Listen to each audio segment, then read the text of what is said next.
Once again, a very big thank you for joining this live broadcast. And now we kickstart with our conversation tonight. We'll be talking about the Finance Bill 2023 and what is expected.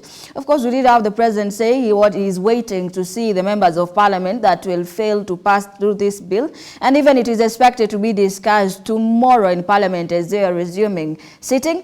I am joined by our very own Tracy Ocheng, who is a reporter who has been following on the same to give us insights and just what is happening and what are our expectations. Good evening, Tracy Ocheng. How are you? Are you able to get me clearly? Loud and clear, Betty. Good evening to you. And I'm really looking forward to the hearing tomorrow. The first sitting is going to happen, the second reading, is going to happen tomorrow at Parliament. And, well, drama is looming as we wait to hear how the legislators are going to vote on this finance bill. And just the way you have started to, of course, just kickstart the conversation tonight, we do know that members of Parliament are representatives of the people from the grassroots. Now we do have the President coming out and saying he is waiting to see those members of Parliament who will, of course, go against the bill. And they have seen what the people have been saying against it. There is a lot of dissatisfaction from people in the society. And now, just briefly tell us, what are your expectations or predictions upon what is going to be discussed tomorrow? First of all, it is important to make it clear that this is a second reading. So what happens when a bill is being passed is that there's a first reading, second, third, and then the fourth time when the bill is being brought to the National Assembly, then it's the President's assent.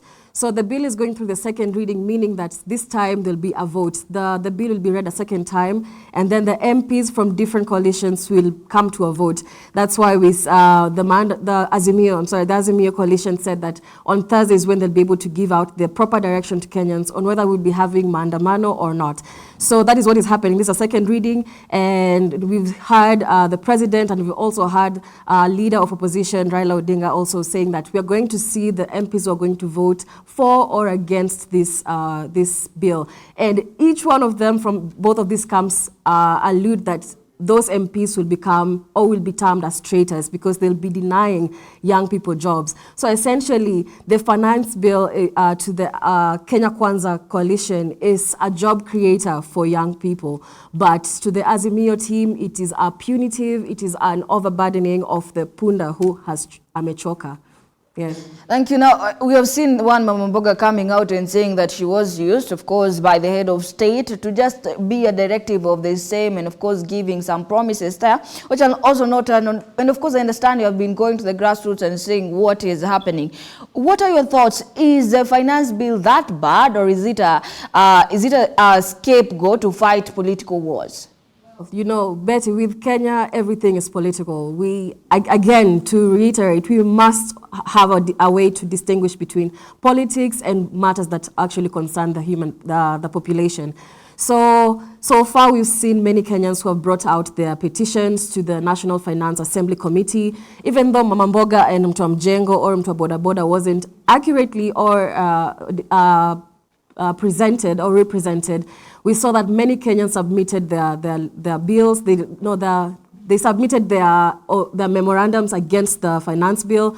74 out of 84 of them rejected the finance bill. So we're expecting to see that the President, together with his government, will at least heed to the voice of the Kenyans. But we are seeing that 3 weeks ago, President Ruto was called his members of Parliament who are allied to his Kenya Kwanza government to go and educate them on what the finance bill is about. And most of them, when they left that meeting, they said that they're going to unanimously agree to pass the finance bill. Remember, we talked about the different stages of the finance bill. That is the first to the fourth amendment, to the consent, to the commencement. But now we're already seeing that even the bill has not been passed the second reading, and you already have this push.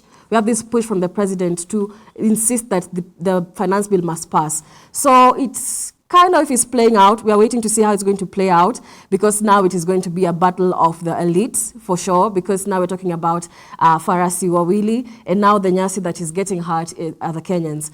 The voice of the Kenyan is being muffled because now it is being insisted that, you know what, this is a good project, it is going to be passed. You've heard what Osoro has said, that the government cannot fail, so it must pass. So it means that the voice of the Kenyan has been muffled and the spiral of silence continues. So Kenyans almost have no say in this because it's already been decided. And remember, the majority, when we were electing members of parliament last year, Azimio actually had most members of parliament, ranging from 162, and the Kenya Kwanza coalition had 159. But we've been seeing poaching happening. The other day we saw Aden Mohammed, who wanted to sit in the talks, the bipartisan talks, but he's from Jubilee Party. He's not a Kenya Kwanza elected member of parliament. So a lot of poaching has been happening, but Raila has insisted that these people must go back to the by-elections so that they can make it official that they're moving from Azimio to Kenya Kwanza. But until that is done yet, we are going to see a lot of drama tomorrow because now we have poached members and non-poached members. And then we have the lukewarm members of parliament who can be easily persuaded. Because right now, who knows, there are some who are being called. We saw Wavinya Ndeti saying yesterday that I'm one of the few people who refuse to be bought by Ruto's alliance. So yes, it's a kind of a tricky situation right now where Kenyans are, because we can see the political wars. We're seeing Ruto and Raila, and then Mama Mboga is in the middle. She's complaining that she was used by the Ruto alliance so that he can get votes. So it's really is, if we take out the politics out of it, then the common Mwananchi will be affected. But if you're looking at it as a political war, then yes, it is a scapegoat and it is being used for political wars.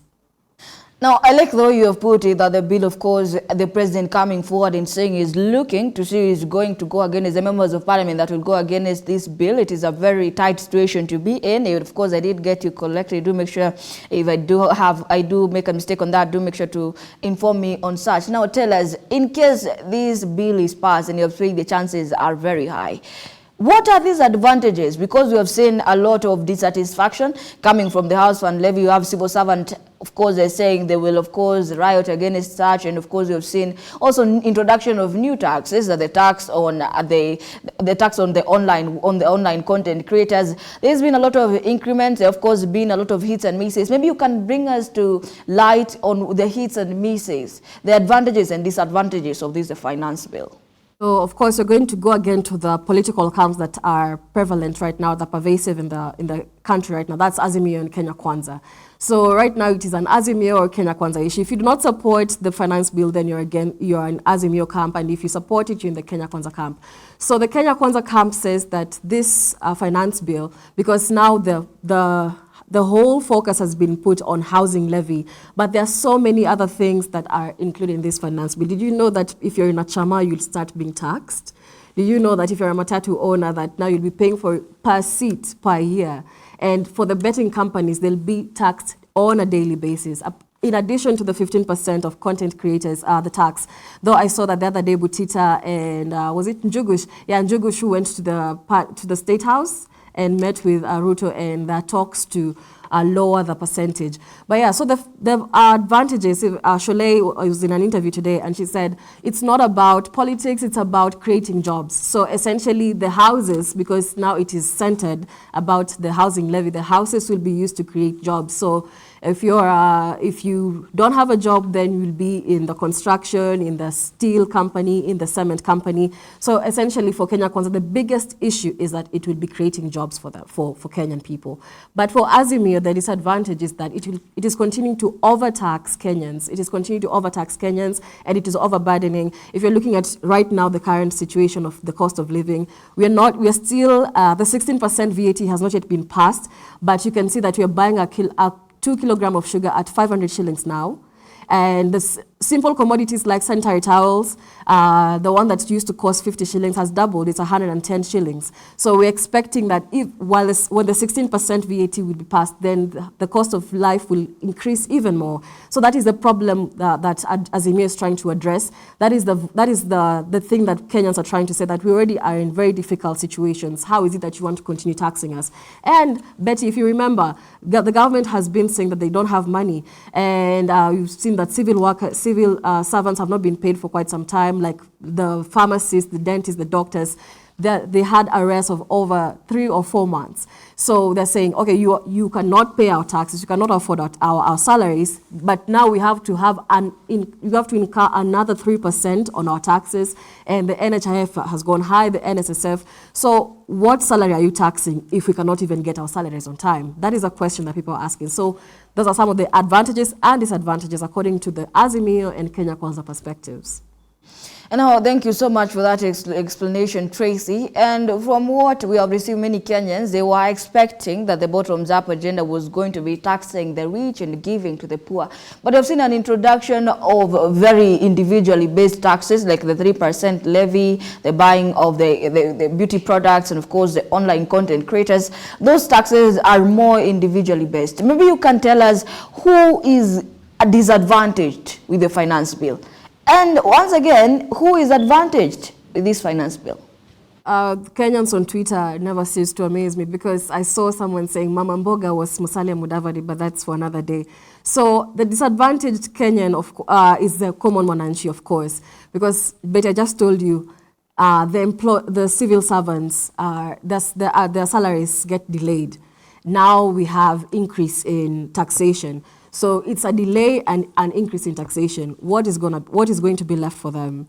So of course the common mananchi who is living in the slums, who is living in the informal areas, working in informal jobs, because remember the informal sector is the highest paying sector in this country. I think about 80% or 75% provide of informal the informal sector provides jobs for many Kenyans. So those are people from Jengo, the Boda Boda guys. And remember on Madaraka Day, he said that President Ruto actually said that he's going to bring electrical bodas. So the person who's going to be disadvantaged here is Mama Mboga. You've seen her crying for the actual Mama Mboga who is referred in Ruto's campaigns and Ruto's manifesto. She came out crying that, yes, I was there, but now that he's gotten into power, they've gotten into power, then I have been left behind.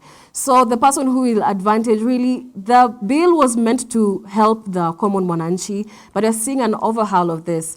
So it's not the first 100 days he promised that the price of unga will go down, the price of oil will go down. And it was just these generous promises. And right now the Kenyans are crying, saying we were cheated. So in as much as the plans are good, it's a noble idea to own a house. But he has not really, the finance bill or the housing levy has not really specified who is the target for this project. So it is not clear who is the target of this project, because, again, the employed sector is only about 3 million, and we are about 54 million Kenyans. Please, you need to check that number again. But that's a large number to to think that we are going to tax 3 million people to provide for 54 million people. Mathematically, it's impractical. And now, thank you so much.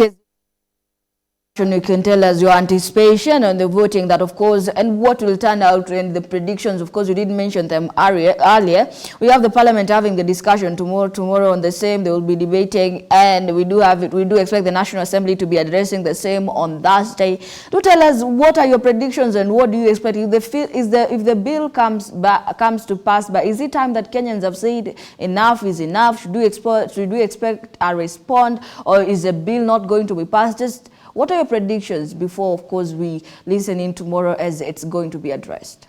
Well, from President Ruto's visit yesterday at Narok, we had the National Assembly Speaker, Moses Wetangula, affirming and asserting that the bill will be passed. Sholay has also come out to say that the bill will be passed. Remember, these are the two officials who are in charge of the House of the National Assembly.